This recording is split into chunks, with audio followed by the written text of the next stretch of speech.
Well, good morning, church, and we are continuing on in 1 John chapter 2 this week. It's exciting to get to look through these letters that were written by the Apostle John, is what most of us believe. I think there's a lot of evidence to point towards that. And as we get in, we're going to start in verse 7 this morning, and that's actually all we're going to go with. Dear friends, I am not writing you a new command, but an old command that you have had from the beginning. The old command is the word you have heard. Now, he's specifically talking about loving. That's what Pastor Brandon mentioned last week, this idea of loving those around us, which I know is a lot easier said than done a lot of the time, especially in today's climate.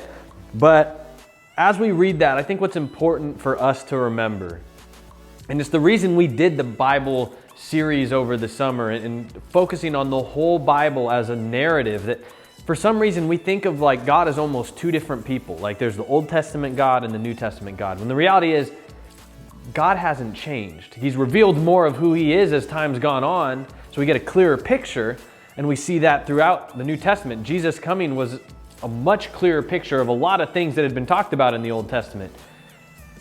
But God hasn't changed. It always told us to love our neighbor. That's not something God's added to the list of ways we obey Him.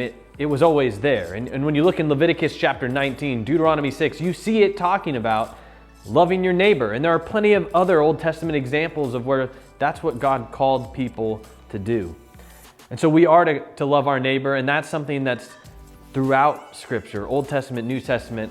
We can trust that God is the same. He has always had that in mind, that we are to be loving, and that way we can show His love as clearly as possible. We're going to pick up again in verse 8 tomorrow.